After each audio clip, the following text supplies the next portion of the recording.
Сәлем, қалдарыңыз қалай? Мен YouTube каналыма қош келдіңіздер. Мен есімім Ләззат болады. Сіздерге медитациялар ұнап жатқанына өте қатты қуаныштымын, және де тағы да пайдалы болу үшін осындай бір кішкене тағы бағыттар аштым. Бұл жерде мен сіздерге өзімнің оқыған кітаптарыммен бөлісемін, бірақ та жай ғана кітапқа обзор жасамаймын. Оның өзім өміріме не нәрсені алдым және не нәрсені қолданып жатырмын, сол жайлы айтатын боламын. Ал кітапты оқуды және де оның ішіндегі мазмұнын білуді, оны тануды сіздерге қалдырғым келеді. Себебі әр адам өзі индивидуальны, яғни жеке дара болғандықтан әркімнің әлемі әртүрлі. Сондықтан да мен тек қана шоу жасайтын болатын болсам, онда сіздер өздеріңіз қаншама нәрседен қалып кетулеріңіз мүмкін. Именно сізге қажетті ақпараттар ішінде болуы мүмкін. Сол үшін де мен тек қана қысқа өзіме қолданған сәттермен бөлісемін. Жарайды ма? Бірінші кітап, яғни бүгін біз именно осы кітаптан бастағым келіп тұр. Бұл кітап балалықтан даналыққа деп аталады. Және де бұл кітаптың бірінші именно мұқабасындағы жазуы адамға не үшін өмір сүру керек екенін үйретсең, қалай екенін өзі не үшін өмір сүру керек екенін үйретсең, қалай екенін өзі-ақ үйреніп алады дейді. Бұл Ницшенің сөзі. Яғни бұл жерде айтады да, біз бала туылған кезде, мысалы бала туылған сәттен бастап, біз оның бойына құндылықтар дарытуымыз керек та, ол өскен кезде адаспау үшін, қайда баратынын білу үшін. Адамдарға біздің енді жаратуымыздағы басты мақсат, Алла тағала бізді жаратқандағы басты мақсат біз пайдалы болуымыз ғой. Соны біз басынан бастап ұқтыруымыз керек. Енді қараңыздар да, бұл кітапты оқыған кезде мен өте күшті әсер алдым да. Енді мен айта алмаймын, өмірімде көп нәрсені өзгертудемін. Қазір менің өзімнің санамдағы ескі нәрселердің барлығын өшірудемін де, жаңа нәрселер, жаңа әдеттер қазір қосудамын. Жаймен деп болса да ең басты қосылып жатыр. Бұл жерде айтады, адамның болмысы үш болмыстан тұрады, яғни тән, жан және рух. Мысалға, кейбір адамдар барады да, жан психологтар емдейді ғой. Психологтарға барғаннан кейін маған психолог көмектескен жоқ деп шығады. Сол кезде оказывается адамға психолог көмегі болмай қалады, когда оның рухы аш болған кезде. Адам рух пен жанды ажырата алмаймыз ғой біз шынында да. Мысалға, адам өзінің өмірін мәнін жоғалтқан кезде депрессияға, стресске кіреді. Осы кітапта өте күшті жазылған, не үшін стресске, не үшін депрессияға кіретіні ше. Яғни мәнін жоғалтқан кезде сондай болады екен. Өз не үшін өмір сүріп жатқанын білмеген кезде, алдағы мақсаттары болмайтын кезде, ал мақсаттары не үшін жоқ екенін барлығын осы кітапта жазғанда.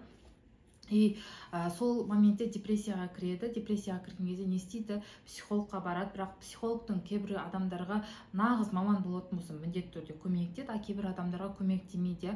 Не себепті? Себебі жаңағыдай депрессияға кірген адам артынан невроз болып кетуі мүмкін да, и оған өте ауыр дәрілер беру мүмкін да. А на самом деле адам жаңағыдай саты-сатымен айттым ғой, мысалға.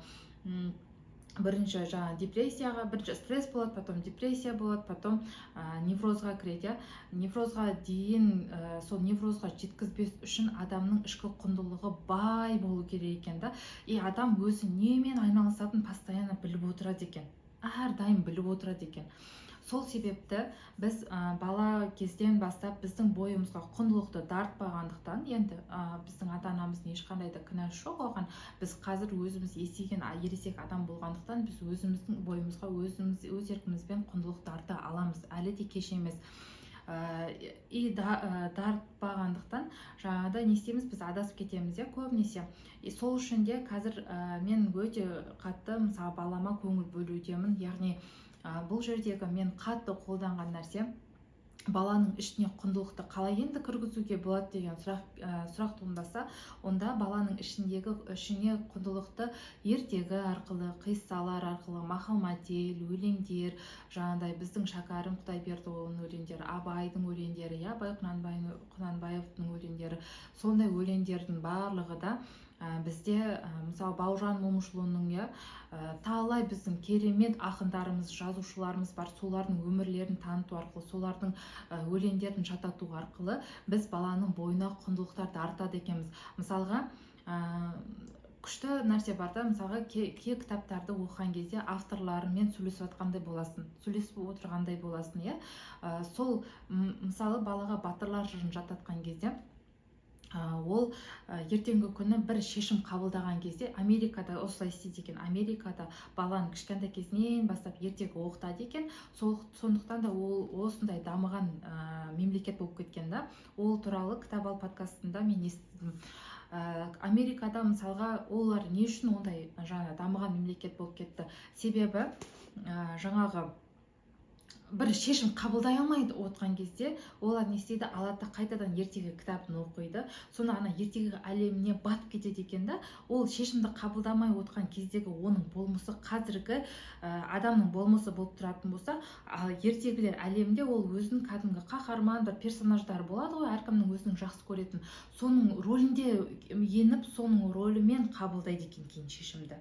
Вот сонда адамның бойына біз қаншама краскаларды енгізе алады екенбіз. Батырлардың мысалға, пайғамбарымыз саллаллаху алейхи уассаламның өмірбаянын енгізе аламыз, әртүрлі ақын жазушылардың, ғалымдардың жаңағы краскаларын, барлығын, бояуларын біз баланың бойына сіңіріп енгізе алады екенбіз.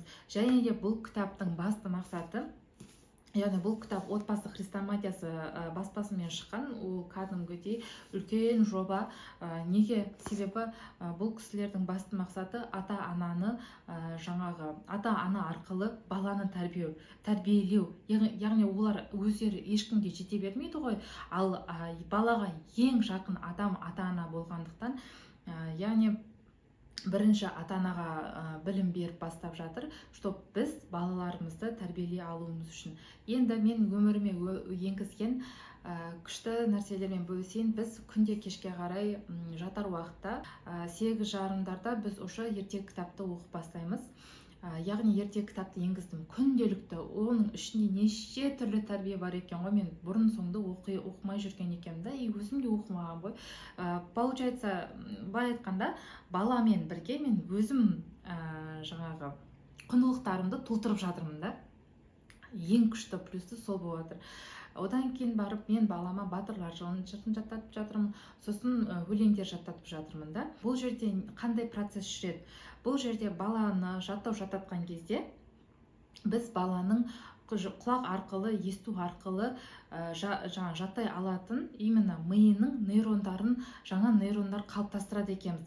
Ал бұл нейрондар қалыптасқан кезде балада ағылшын тілі болсын, орыс тілі болсын, жаңа тақырыптар, физика, ғылым саласында қаншама пәндер болсын, оларды жетіп, оңай, күшті меңгеріп кетеді екен. Бала деген түсінігі мол болады екен да, сөздік қоры күшті болады екен. Енді бұл кітапта бір жерде айтқанда, мысалға, бір балаға бір ана баласын ертіп келген кезде, саған не жетпейді дейді да баласына. Мен бәрін әперіп жатырмын, ноутбук сені киіндіріп жатырмын, күшті жерде сабақ оқытып жатырмын, барлығын әперіп жатырмын, саған не жетпейді деп. Сөйтіп алып келген жаңағы кісілерге, осы кісінің авторларын алып келіп берген. Әкелген кезінде не жетпейді осы балаға дейді да, не жетпейді, мен бәрін беріп жатырмын, түк тәрбиесі жоқ, уже бала өсіп кеткен дейді. Сөйтіп бұл кісілердің лагерлері болады, өздерінің жазда және қыста ашатын смартфонсыз деген лагерлері бар. Астында барлығын ссылкаларын қалдырып кетемін кісілердің, авторлардың. И айтады да, ол баланы біз алып қалдық, и 3 күнде өзгеріп кетті дейді. Жаңағы бала вообще басқа бала болып кетті, ата-анасы айтқаннан да. Сонда біз түсіндік. Бұл жерде балада емес мәселе, бұл жерде ата-анада. Неге ата-анада? Қараңызшы, біз өзіміз білмейді, мысалға, балаға жаман нәрселер үйретіп қоямыз. Мысалы, бала қызғанышты, көре алмаушылықты, сосын бір затты қызғануды, мысалға, көре алмауды, арам істеуді, біреуді өсектеуді, біреуді жамандауды, біреуді жек көруді, біреуді жаман көруді, сосын сондай нәрселер білмейді ғой, а оның бәрін үйрететін біз ғой. былай айткандаша, ана дос келип атса, мисалга үйгө досын киргизип атса, абайла ана заттарыңды тыгыпста, жаңагындай карап жүр, урлап кетпесин деп, уже досуна деген отношениясын биз куруп берип жатырык. Ар ким ар түрлүү нерсе istейт. Өздеріңіздің қателіктеріңізді өздеріңіз көре берсеңіз болады. Мысалға менің балам достарын алып келген кезде бірінші холодильникті ашады да, бүкіл үйде мысалы не әкелеміз жаңадан, например, банан болуы мүмкін, или жаңа тәтті нәрселер болатын болса, бірден достарына береді да. И сол кезде ойлайсың да, блин, жаңағыдай өзімізге де қалсын да деген секілді, кейін де жейміз ғой деген секілді. Бірақ қарап тұрсаң, ол мейірімі да бөліскісі келіп тұрады. Ол бала деген білмейді ғой, оның қандай қай жақтан келіп жатқанын. Главное бөліскісі келіп, бірақ оның артында қанша сауап бар, қанша береке бар да бізге көрінбейтінше.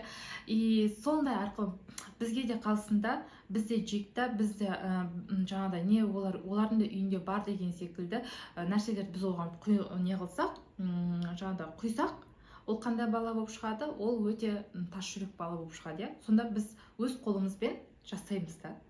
Ал баланы біз тікелей де тәрбиелей алмайды екенбіз, шұқып нұқып, жаңағы мысалға саған үйтуге болмайды, саған бүйтуге болмайды деп баланы нұқыған сайын, ол керісінше жабыла береді екен. Ол керісінше теріс, жаңағыдай теріс қарай кетеді да, айта беретін болдың ғой деген секілді тыңдағысы келмейді екен.